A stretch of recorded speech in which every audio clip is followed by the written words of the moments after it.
welcome to another edition of Off the Beaten Path. My name is Susan Walker, of course, with Expedia Cruises here in Red Deer. And I believe this is our sixth in our series of these interviews. And I am super excited to welcome our very good friend, Erin from G Adventures. Welcome. Thanks so much for having me. I was so excited. Now you had the opportunity to travel to some of the three of the most amazing countries. I could only imagine what it would be like. You traveled to Nepal, Bhutan, and Tibet. How amazing is that? I'm feeling pretty fortunate, actually, having just looked over all my photos from these incredible trips and just kind of wishing that I could get back there soon. So right? I'm putting that in the plans. Yeah. So these are destinations that not a lot of people think about going to, obviously, but they are so fascinating, and the people and just the countryside and everything must have been just breathtaking in every sense of the word. It's unbelievable. I mean, I've moved west from Ontario for the mountains, and I think these destinations definitely have even more stunning mountains than you find in Western Canada. Right. Oh, for sure. Yeah, and a little bit harder to get to. So, yeah. So let's start. What, when, how? Give us all the exciting details. Awesome. I'm going to share my screen, and then I'll take you on a journey. So, the destinations that I visited in order where it was Tibet first, actually, but I'm going to start by talking about Bhutan just because it was a more recent trip for me, and I'll give you kind of a little bit of background, kind of why I chose the destination, because like you said, lots of people probably can't even put Bhutan on a map. It's a little mountain kingdom up, kind of known as the Shangri-La, and it doesn't have a lot of travelers. So the actual reason that I went to Bhutan is just random. I mean, we're all inspired by certain things that we watch or we hear or we see. And in this case, it was actually a documentary that I watched featuring Michael J. Fox. And this came out, oh gosh, probably, I don't know, maybe 15 years ago now. And he was talking to Michael J. Fox about his Parkinson's symptoms. And he was talking about how he visited Bhutan. And in Bhutan, he really didn't feel the symptoms of Parkinson's anymore. So he was trying to figure out if it was that like clear mountain air or if it was being surrounded by what they call gross national happiness. And so based on that documentary, I was like, I need to go to this destination. So that's kind of the background and why I chose Bhutan. And I actually traveled there in 2013. So as a destination, it's been pretty closed off to travelers. So for most of the 20th century, it was kind of forgotten by most of the world. They only opened up tourism back in 1974. So it's really new for travelers. So this is kind of an interesting thing too that I learned is the entries are not officially restricted, but the entries are low. They practice a strategy of low volume, high quality tourism. So some of you might have kind of heard about the fact that there's a tourist tax to visit Bhutan. So it's actually $250 USD per day, but that includes the accommodation, transportation, food, guide service. So it's built into tours like what we do at G Adventures. So this is the stamp from my passport for entering Bhutan. And you can see on the left-hand side, a visa number 42,055. And that was in October of 2013. So that's how many international travelers had visited Bhutan in that year up until October. So not a huge amount. So when you're thinking about kind of like traveler numbers, some of the parks in the US get 1 million visitors in a month. So this is just teeny tiny on the scale. So they really wanted to protect the values of the country, and by putting this kind of tourist tax on it, they didn't want it to turn into an over-traveled destination. So they've actually been thinking about this for a lot longer than a lot of countries. And now over-tourism is kind of a catchphrase that you see sometimes in the news. So they're doing a really amazing job of protecting their country and their values. One of the other kind of interesting things about Bhutan is that they have a very young, beautiful king and queen and a young royal family. So the king, whose name I'm not even going to announce or try to pronounce, Is there a few letters in his name by chance? It's a lot. His last name is 𝘽𝙚𝙖𝙩𝙚, which is fun Okay, to say. that's So he ascended to the throne back in 2008. It's one of the royal families where the king actually passed along the throne to his son. So we don't see that in the normal monarchy, of course. So the young king was only in his 20s when he took over. He married in 2011, and then his wife, 𝘽𝙚𝙖𝙩𝙚, is a commoner, and she's the youngest queen in the world. So this royal family is like so loved. Like this is what you see in the little cafes in Bhutan. They've got all these like clippings, like there's like full-on adoration. I actually brought home a little button with the royals on it, and I still wear it on my jacket. They're my royals. So it's super interesting. Bhutan itself too is, I mean, it's a small population. This is the capital city of Thimphu. It's a great trivia question is, what is the country that doesn't have any traffic lights? And the answer is Bhutan. So the guy that you see there in that little box, he's conducting traffic. So at one point in time, there was a traffic light there and they found it too disruptive, so they pulled it out. So it's the only country in the world that doesn't have traffic lights, which again is just hard to like imagine, right? Like it's just such a different world. The architecture on that little traffic stop is what you see in a lot of the smaller villages, which you'll see in just a few. In the capital city of Thimphu, they've also got this giant Buddha. So it was built for the 60th anniversary of the fourth king. This statue, just to show you kind of the scale of it, it houses over 100,000 miniature versions of this statue. And they're all gilded in bronze and gold. So you can see in the lower left, that's my friend Candy that I went on this trip with, just to kind of scale it to see how massive this statue was. And it wasn't finished when we were there back in 2013. So it took them, I think, 8 years to complete this whole project. And it overlooks the town. Like it's just such a beautiful sight to see. This is Punakha Dzong. So this is one of the more traditional temples that you get to see in Bhutan. The architecture is stunning. You have access to the grounds and you can actually go into the Dzong. So this is where the chief abbot spends his winters. They have a lot of festivals in Bhutan, and you can kind of see in well, if you lean into the photo there, the architecture is just like so intricate with wooden carvings and murals that are painted on here. A lot of the festivals they do, they'll have a giant mural that rolls down from the top of one of these Dzongs, and then they have celebrations of dance inside. Just so different than anything that I've seen anywhere else on the planet. This is in the Ha Valley. So this is a white temple that was only recently opened to tourists.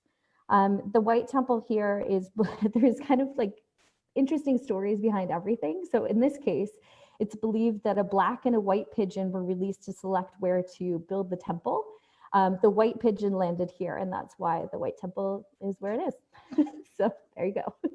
Makes sense to me. Yeah, it seems logical to me too. Right. So this is a really traditional scene in Bhutan with the monks. They're kind of practicing in their traditional robes. Bhutan itself actually regulates traditional dress. So I think we'll see this a little bit later in the photos. So it used to be mandatory for everyone, with the exception of monks, to wear a traditional Bhutanese dress all the time. They've relaxed that a little bit as they've opened up a little bit to kind of Western ways. So seeing people there wearing jeans and t-shirts is a little bit more common now than it would have been back in the 80s. So one of the reasons why they wanted to do this is to preserve the culture.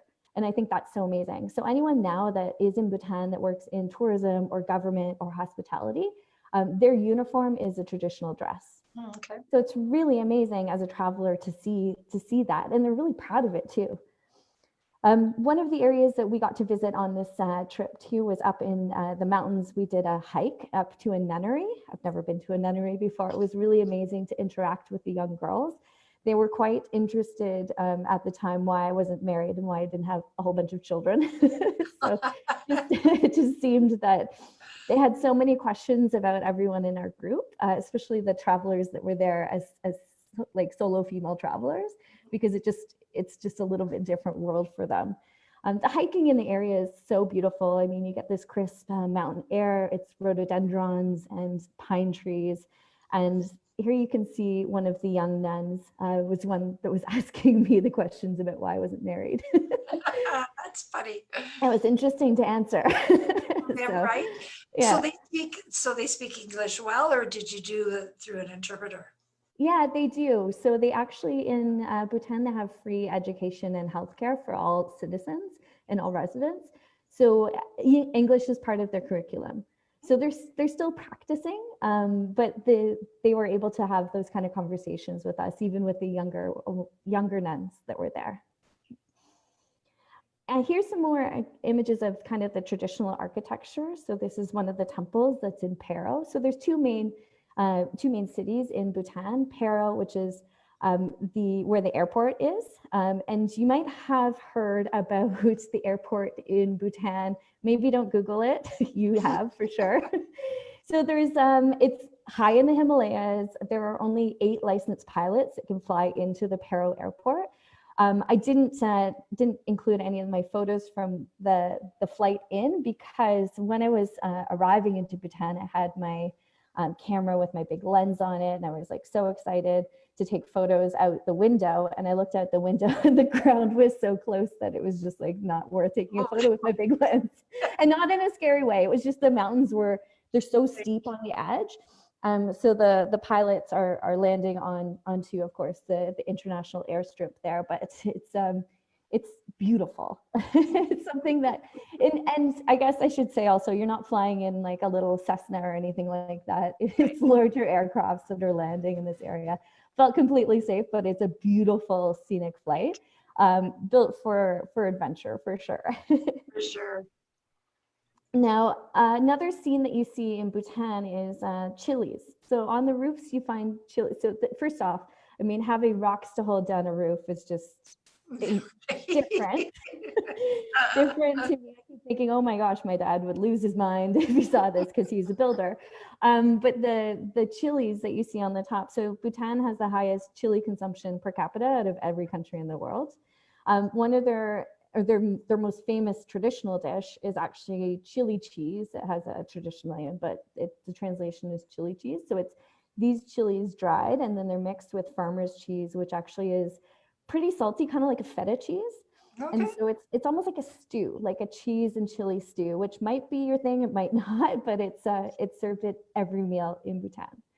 And now with anyone that's traveling into their country, because of this tourist tax that you're paying, all the meals are included when you're traveling there. So your actual out-of-pocket expenses outside of your tour don't really exist. Interesting.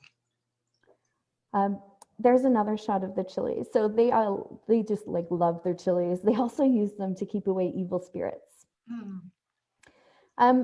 Not so delicious is the yak cheese.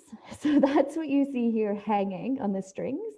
It is quite common for people in Bhutan to eat this and enjoy it. So it's really hard on the outside. You chew on it. I don't know. It's not really my thing. They do yak butter tea in Bhutan as well as in Tibet and Nepal. But the yak cheese was something interesting. Of course, it's one of those things that when we're traveling from town to town, you stop on the way, you want to try the local delicacy. It's worth trying, I guess. What I liked more was they had, because they have a lot of yaks in Bhutan and up in the Himalayas, so they have yak jerky that you could try, or yak skin that was like crisp, kind of like pork rinds. Okay.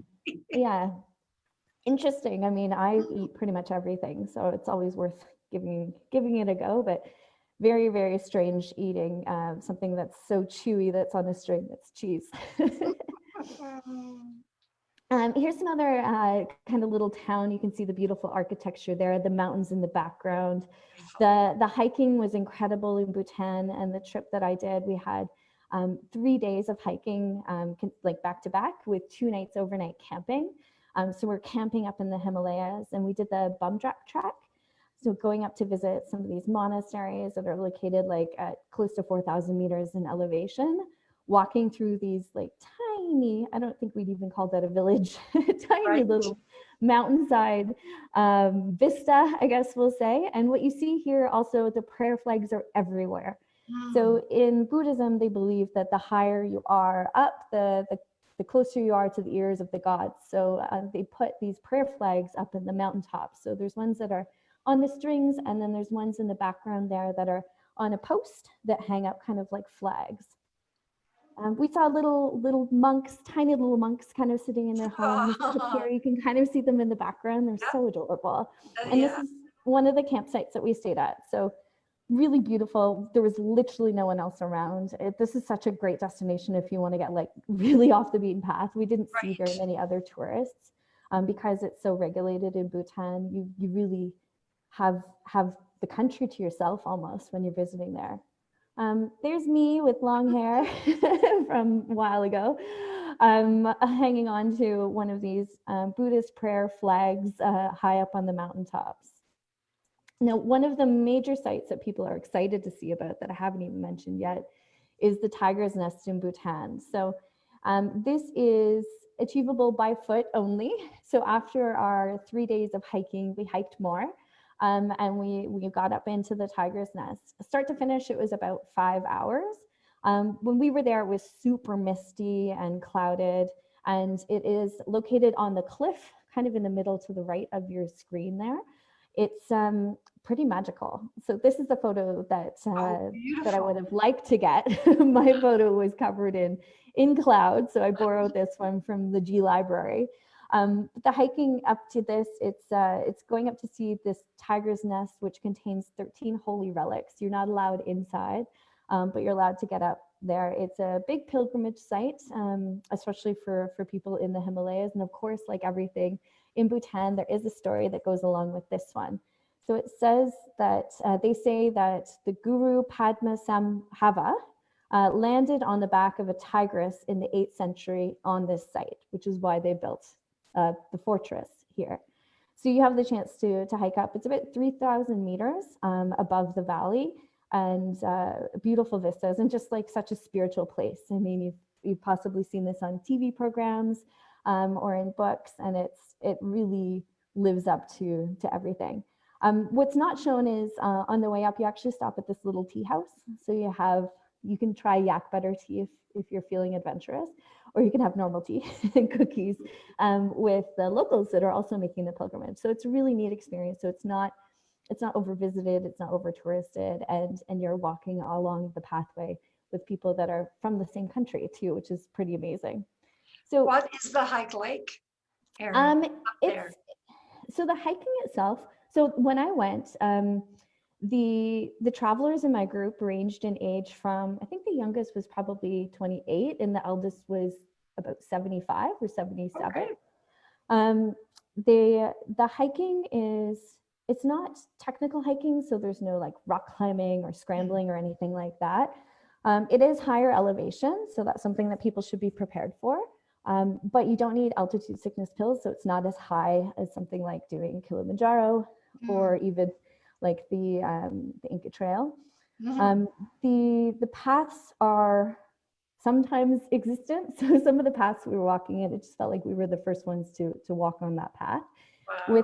With the Tiger's Nest, it's almost like a cow path, I guess. So it's about, I don't know, 1.5 meters wide, winding around the edges of the cliffs and the mountainside. And it's when we were there, it was a little bit wet, so it was just a little bit mucky. But normal hiking boots, hiking poles would be really good for that one. And it was worth it once you got to the top, even though I was drenched. Yeah. Oh, yeah. Cool.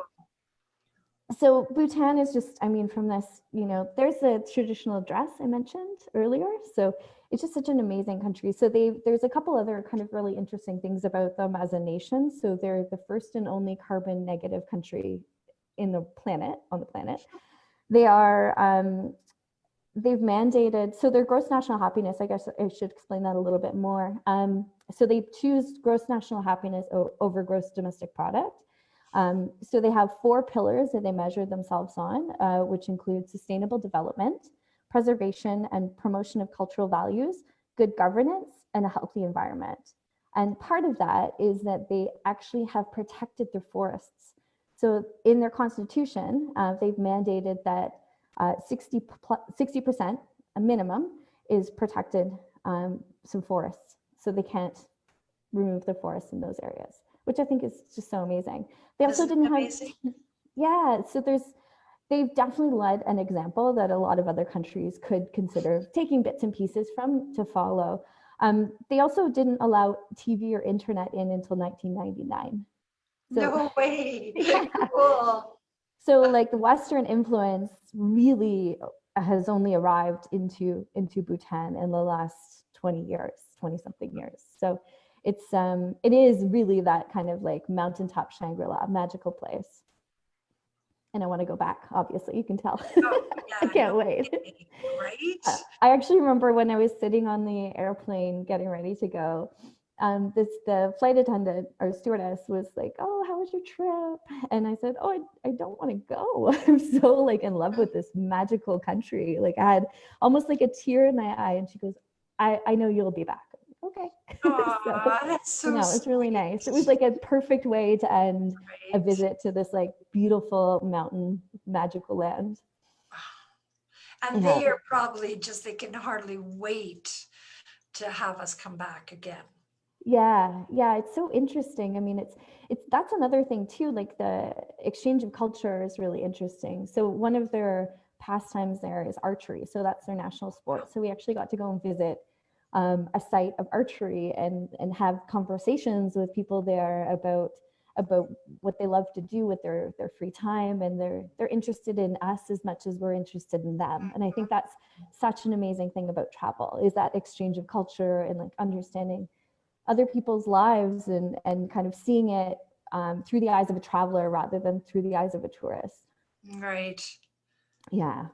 So one of the other places that I absolutely loved, of course, in this region is Tibet. So my story with visiting Tibet, it dates back to 2005, maybe. So 2005, I moved home from Australia, landed in Ontario, where I'm from, got a job at 𝘽𝙚𝙖𝙩𝙚, moved to Toronto, and a couple months later, I got to see the Dalai Lama present at Oh, the, no. yeah. Randomly, a few of the people from 𝘽𝙚𝙖𝙩𝙚 had mentioned, oh, the Dalai Lama is coming to town, who wants to get tickets? And I was really new to the company at that time, and I wanted to do everything, of course. So we got tickets. I think it was at the Sky Dome, now Wow. thinking about it, which is kind of a weird venue, but it was it was at the Sky Dome, and so they had like seating all on the floor there, and it was just such an amazing, inspiring moment, just being the same space as the Dalai Lama. And I remember, so he's probably, I think he's 85 now. Is he that? He's getting Yeah, up there, right? yeah, I think he's 85 because him and Jane Goodall are around the same age, and I think Okay. she's about that. So I remember a couple things about his presentation, and I mean, he was the leader of Tibet, of course, and Yeah. he he didn't like the lights, so he had a little visor that he was wearing, which is hilarious. So he like put on his little visor, almost like a golf visor, which is strange to see like the like leader of like the Buddhist world wearing a visor. And then he had this almost like a little love seat that you find at like a great auntie's house, like a vintage love seat. And he was sitting in it, and just like him sitting in this love seat, almost like cross-legged with this visor on. And he wasn't talking about anything to do with religion. He was just talking about how we all should be kind to each other. Right. And it was so simple. And it was just like the key to happiness is just being kind to each other. And if we practice this, then the world's going to be a better place, which has always been his message. But I mean, that was my first exposure to really hearing him talk. And from that moment, I was like, okay, I need to get to Tibet. So that's how Tibet got to be on my radar. And so when I actually visited, I did a trip that traveled from China. So I flew into Beijing, spent a couple of days in Beijing.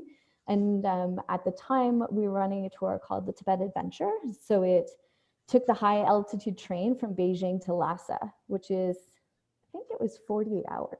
It was a long time on a train. My first real train journey, because I didn't grow up in Europe taking trains. And it was unique because it was across landscapes that not very many other people have seen. And it was on a train built by Bombardier. So I thought that was kind of cool. That is interesting, hey? So getting into Tibet, you're up super high elevation in Lhasa. I did feel the elevation here a little bit. So what that meant for me is that I had a little bit of a headache kind of in the back of my head. And I noticed that when I went to go up, so when we checked in, our guide gave us the keys and the roommate assignment because I was on one of our tours. And I was on the first floor and I went to, I'm like super gung ho. I'm so excited. I'm in Tibet. I went to go up the stairs and I ran out of breath.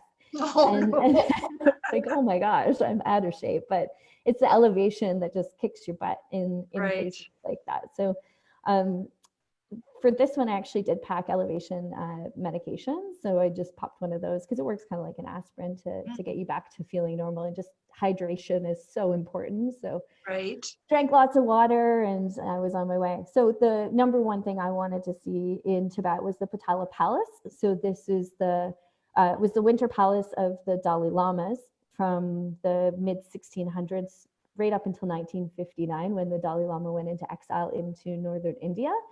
In 1959, it was converted over and now it's a museum. So you can go in to see the Potala Palace. They do the tour. They don't really talk about the Dalai Lama at all in the tour, which is so weird. So our guide kind of gave us a little nudge and said, this is where he used to sleep. And it was just such an emotional experience visiting that place. Kind of fast forward probably maybe 5-6 years from when I visited Tibet. And Bruce, the founder of 𝘽𝙚𝙖𝙩𝙚, wrote his book, The Loop Tale, and the Dalai Lama actually did the foreword to The Loop Tale. So there was the kind of interesting circle of connection with Tibet in my world in relation to 𝘽𝙚𝙖𝙩𝙚. And Tibet for Bruce is a really important place because it's where he spent his 30th birthday. And it was one of the most kind of spiritual trips that he did. Yeah, and there's amazing book. That's one of the best books I have ever read. So I highly recommend that everybody goes out and grabs a copy. Canadian success story, right? And it's amazing where he came from, which Calgary was where he started. Yeah, absolutely. Calgary boy with big dreams. I know, and look at him, right? I mean, So anyways, just a side note, anytime I see The Loop Tale, I get excited because I'm going to have to read it again and again. So yeah, it's a really great story. And I mean, he was so honored that that the Dalai Lama agreed to do the foreword to it. And so his kind of personal story with Tibet too is that I guess when he was first starting his company, there was a business magazine in Toronto that wanted to interview him. So he had to go and do a cover shoot with them. And I think this is probably in The Loop Tale, actually. He wore a Free Tibet shirt. Yes, I remember that. And they warned him, someone wasn't impressed with it. And then the person that ended up being the photographer was actually like a Buddhist monk and was like, you're fine. So, you're right, exactly. Yeah, it's interesting, but it's such a beautiful place. So this is in Lhasa. So this is, again, really traditional architecture, beautiful sites, some traditional clothing, not as much here with the kind of incoming Chinese influence in Tibet. Here's another shot of it here. So this is from the 𝘽𝙚𝙖𝙩𝙚 temple in Lhasa, which is the most sacred and important temple in Tibet. So you can see that post is wrapped in prayer flags. What they're burning there is offerings to the Buddhist gods. You see these stupas everywhere. I don't know if you can kind of see them in the bottom. They're shaped like this. And there's offerings that are put into there. They also have prayer wheels everywhere. So the prayer wheels are built on a spindle made out of metal, wood, and stone. I actually have a handheld one that's somewhere over there in my shelf. In it contains Buddhist prayer writings. So it's all in Tibetan script, which is just beautiful to look at. And the prayers that are contained in here, when you spin it, they're spinning up into the gods. So really kind of interesting, different from us and what we know here in Canada, of course. So the mantra they use there is Om Mani Padme Hum, and that traditionally is written in prayer wheels on rocks. It's painted on things. You see it everywhere in Bhutan and Tibet. And the translation on that is Hail to the jewel in the lotus. And it's all about the lotus being where the Buddha came from. And we also got to visit to one of the monasteries in Lhasa. This is the Sera Monastery. It's actually quite famous because there's a lot of monks that are trained here. So they call this practice debating.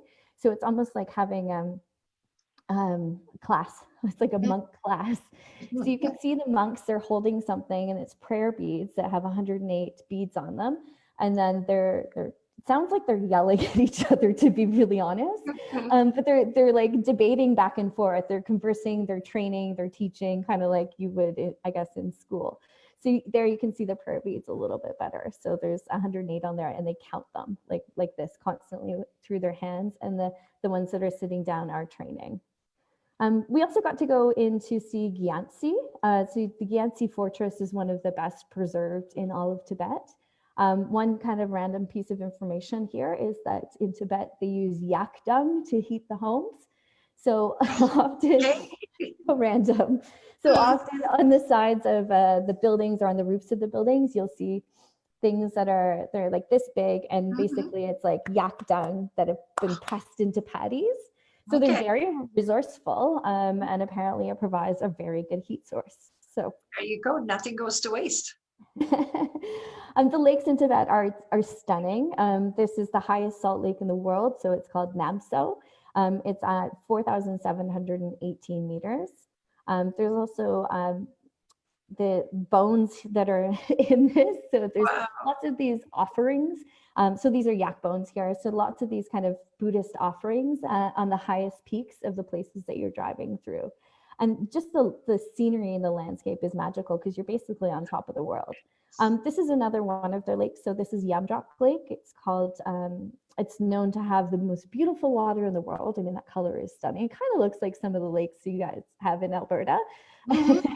It's a green jade lake of the pasture. That's the translation from 𝘽𝙚𝙗. But it's also regarded as a turquoise earring that a goddess scattered before the eyes of the Tibetans. So I love the stories behind all this kind of stuff. This is a shot of Everest in the background. So of course, Everest is shared between Tibet and Nepal. If you are interested in visiting Everest, this is the easy way to do it. I'll show you the hard way in just a moment.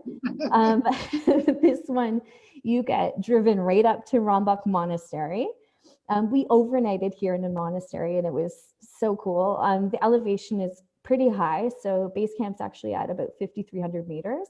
So at night, you're under a stack of blankets that are made out of yak. So yak blankets, or because yak is everywhere. And I remember very well that it was not warm. So it was almost like a weighted blanket situation for me in this monastery. And the elevation made my heart go so fast. So all of our guides, of course, they carry oxygen. And I think I was half excited and half like just at elevation. I remember I called my mom, which was probably the most expensive cell phone I've ever had.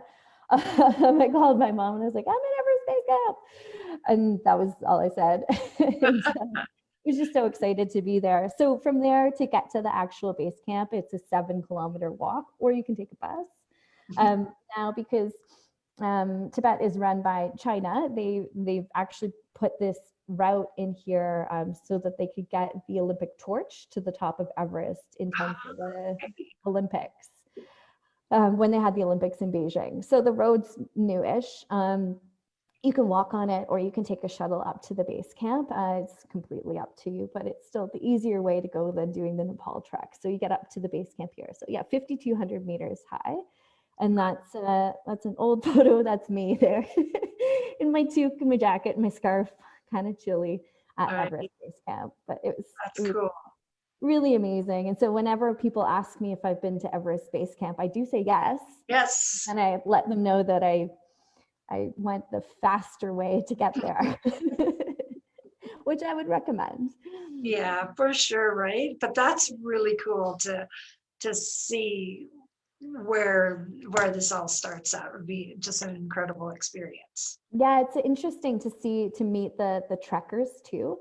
And you'll see that actually, I'm going to switch and we'll talk just a little bit about Nepal and about that hike. But the Everest Base Camp hike is one that I have a lot of friends that have done it. I haven't done it myself, like from the Nepal side. It's definitely something that actually we get a lot of questions about this when we do the outdoor adventure and travel show, specifically in Alberta, because I think a lot of avid travelers in Western Canada are also avid hikers, and Everest Base Camp is such a big kind of bucket list item for people. So we always get lots of inquiry about it. Nepal has lots to offer, more than just Everest Base Camp, but I wanted to include this because we get tons of questions about it too. So this is the other way to get to base camp. So for our Everest Base Camp trips, we start in Kathmandu, we fly to Lukla, and then we start walking from there. So we go through Namche Bazaar, Tanabosh, Dingbosh, and then you get to Everest Base Camp. And then we're traveling back from there.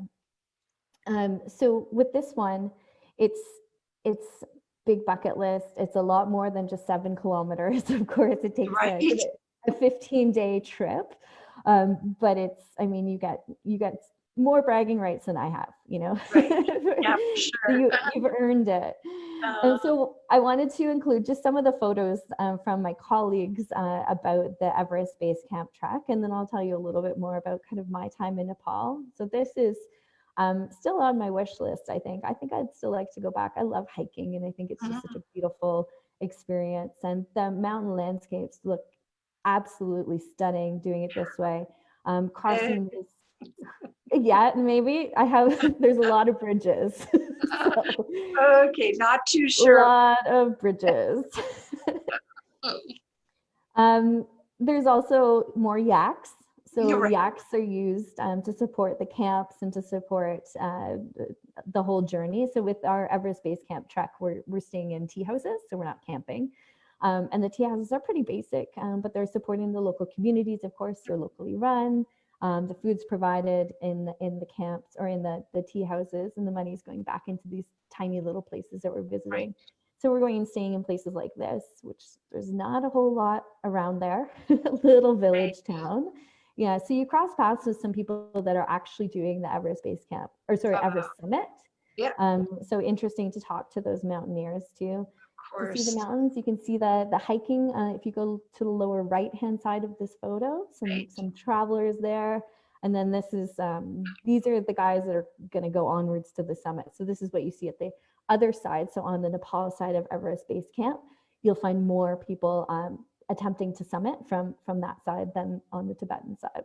Okay. But my experience in Nepal was more scenic. It was more relaxed. I spent some time in Kathmandu, which is probably the craziest city I've been to on earth. So if you've experienced like Bangkok in Thailand, Kathmandu is like 1,000 times that. So it's like all sorts of colors and flavors and smells. And I do remember just being completely amazed, you know, like people watching. And I saw so many weird scenes. So if you've seen the movie Up, where the grandpa's got all those balloons, I saw something like that before I'd even seen the movie. So now when I remember it, I think of it that way. I also saw a man that was, because Sherpas are from Nepal, so they're traditional mountain climbers. They're very strong, little, very strong though. I saw a man who had a fridge balanced on his, basically there was like a band here over his forehead, a fridge balanced on his back. And then I also saw someone that was carrying a couch the same way. Wow. In Kathmandu, sometimes they have rolling blackouts because their electrical grid isn't so great. The population is pretty dense, as you can see from this, but it's like super safe, really interesting, and the people are lovely, and it's just kind of in the Himalayan mountains. One of the sites that I got to go and explore was up at the Badnath Stupa, which is one of the Tibetan shrines. We also got to go into the capital of Nepal, and I was there before the earthquake happened. So things have changed a little bit since then. A lot of the structures were lost, and they're still working on rebuilding in this area. We're actually starting to run Nepal tours again in May. So we're so excited. Yeah, so excited to be able to send people back there, because they need tourism right now, and that's really clear. At G, we support a really cool initiative. So there's Bruce again. And this is right in Kathmandu, and I got to visit this project. It's called 𝘽𝙚𝙖𝙩𝙚. It's the Sisterhood of Survivors. So basically, human trafficking is an issue in Nepal. Right. And we want to help stop that. So 𝘽𝙚𝙖𝙩𝙚 was the organization that initially began this program. So they are working to support female survivors of human trafficking by empowering women. So they're working to get these young women licensed so that they can be advocates, so they can be legal advocates for women that are trying to get out of this human trafficking situation. So we support it by bringing our travelers to listen and to understand. We do fundraising initiatives for it, and we actually build it into the tour. So these young women are enrolled in a program to become paralegals, and it's so amazing. And they actually are able to share a bit of their culture with our travelers. So basically you go in, you listen to their stories, you kind of get an understanding of what the challenges are and what the opportunities are and what the solutions might look like. And then in terms of sharing culture, you do a cooking class. So it's a way that we can help to fundraise money for the program. And so you learn how to make these Tibetan momos. So they're almost like dumplings. So they're stuffed with all sorts of delicious flavors and vegetables, and you get to like practice like building the momos alongside some of these lovely Nepalese women. So, and the money raised through that program is going back to support them. So pretty kind of neat initiative, and the food is so good there. Yeah, I could only imagine the flavors and everything else like that, right? Yeah. The architecture in Nepal is also super interesting. So I haven't visited this one. This is actually just a photo from one of my colleagues, but in one of our programs, we do an overnight at a Buddhist monastery. So we're going to stay in this guest house that houses usually 200 resident monks. So you can see my colleague that took the picture has some of her co-travelers or people from her travel group walking along with the monk who's giving the tour there. So we also have a chance to see them doing their prayers, to see them doing their chanting, and to get out and to explore in the local villages around that area, all with our local hosts. One of my favorite areas in Nepal is Pokhara, and this is just a stunning area. I mean, give me a mountain and some ocean or water, lake, and that's my happy place in general, but this is just amazing. So up in Pokhara, this is just a few hours away from Kathmandu. You're in the Annapurna Mountains, and one of the best things to do there is to get up super early in the morning, do this hike to a lookout and watch the sunrise over the mountains. Or you can go and do a little paragliding from the mountains. You could just go and see the sunrise personally. It's nice that you have options, right? This was outside of my comfort zone for sure. You're going tandem, so you basically run off a mountain with someone attached to you. And they do all the work, and you get to enjoy the beautiful views from the sky. This one, you can see it's a little pixelated because it was a little tiny camera that I had at that time up in the sky, but really beautiful experience. I love all of these areas. So just to show you the tours that I did and the one that I would suggest for Nepal. This is the Bhutan trip that I did, the Bhutan adventure. So it's 10 days, lots included. One thing I didn't mention is that we did a farmhouse stay. So we actually stayed overnight in a local farmhouse. They had very, very interesting decor in the rooms. They served us this like fiery rice wine that was very, very strong, probably like 100 proof. And we got to enjoy cheese and chilies with their kids. It was a really cool, authentic experience that, I mean, that's hard to come by. The trip that I did to Tibet is changed. So this is the one that's closest to the Tibet adventure. So it's a high road to Tibet. It loops out from Kathmandu. We do a homestay on this one as well. We go into the Panauti Valley and homestay program. But this one does everything that I did on my Tibet trip when I went, gosh, it would have been 12 years ago now, I think. Time to go back. I know. And then for Nepal, this is the one that I would recommend.